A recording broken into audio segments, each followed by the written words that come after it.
কাঁঠাল চিংড়ি আমার রেডি। দেখো গোটা রসুন দিয়েছি,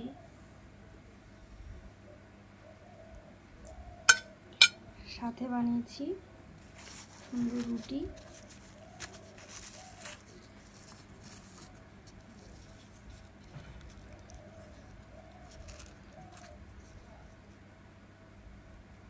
সবাই খেয়ে নাও, কেমন হয়েছে একটু জানিয়ে দিও।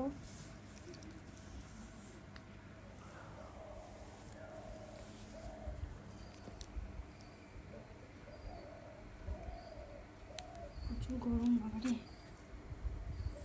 Thank you. কোনটাতে নেব?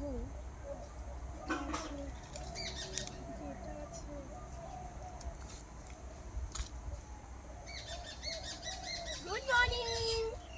দেখো এটা রান্না করব আজকে, এটা রান্না করব।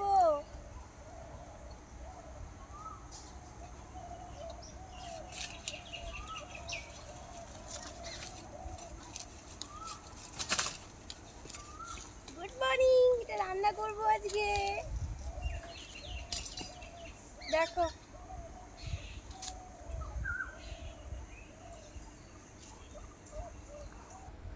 নমস্কার, সবাই কেমন আছো? আজকে এই ছোট্ট ব্লগে আমি তোমাদের সামনে কাঁঠাল চিংড়ি রান্না করে দেখাচ্ছি। বাড়িতে নিজের গাছ থেকে পেড়ে নিয়ে আসলাম, ছোট ছোট কাঁঠাল হয়েছে, তো আমি পছন্দ মতো একটা কাঁঠাল নিয়ে এসে এখন পরিষ্কার পরিচ্ছন্ন করে কাটছি। আর একদম লোকাল চিংড়ি নদী থেকে উঠিয়ে নিয়ে আসা হয়েছে, ওটাই নিয়ে আসলাম। চলো এবার রান্না স্টার্ট করব।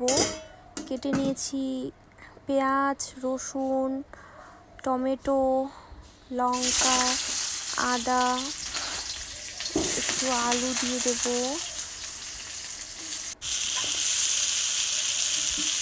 পেঁয়াজটা পুরো ভাজা করে সেখানে টমেটো অ্যাড করলাম আর অল্প আলু কেটে দিয়ে দিলাম। দেখো এটাকে সুন্দরভাবে ভাজা ভাজা করছি। পেঁয়াজ, রসুন, আদা সব একসাথে বেশি করে কড়া করে ভাজা যাবে অতই কিন্তু স্বাদ বাড়তে থাকবে। একটু করে ভেজে নিয়ে স্লাইড জল দিতে হবে,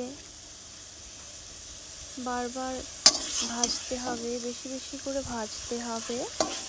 মশলা কষানো হয়ে গেল। টেস্টি হয় এইভাবে কাঁঠাল চিংড়ি রান্না করলে। দেখো একদম লাল হয়ে এসছে। আমি কিন্তু লাল লঙ্কা ইউজ করিনি, আমি শুধু টমেটো ইউজ করেছি। এখন কাঁঠালগুলোকে ছেড়ে দিলাম, সেগুলোকে মশলার সাথে অ্যাড করে নিলাম। দেখো কত সুন্দর হচ্ছে।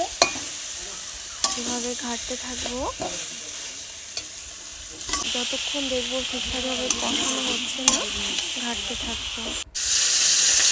এইদিকে আমি চিংড়ি মাছ বসিয়ে দিলাম, আরেকটা কড়াই রেডি করে নিয়েছি, চিংড়ি মাছটা ভাজা করে নিচ্ছি।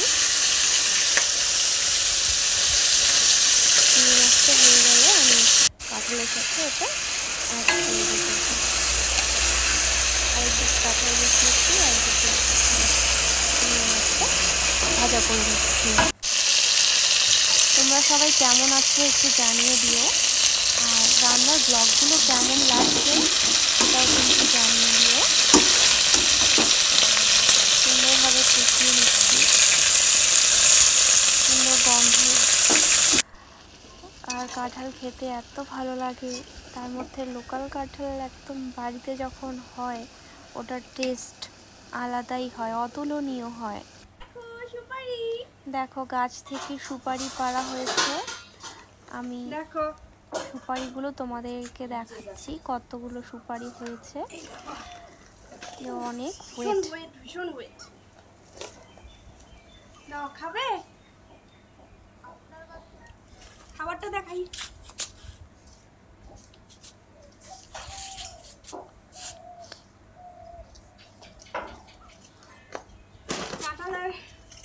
কাঁঠাল চিংড়ি আর সাথে রুটি বানিয়েছি। কাঁঠাল চিংড়ি টেস্টি হয়েছে, সুন্দর কালার এসছে। Thank you. Thank you.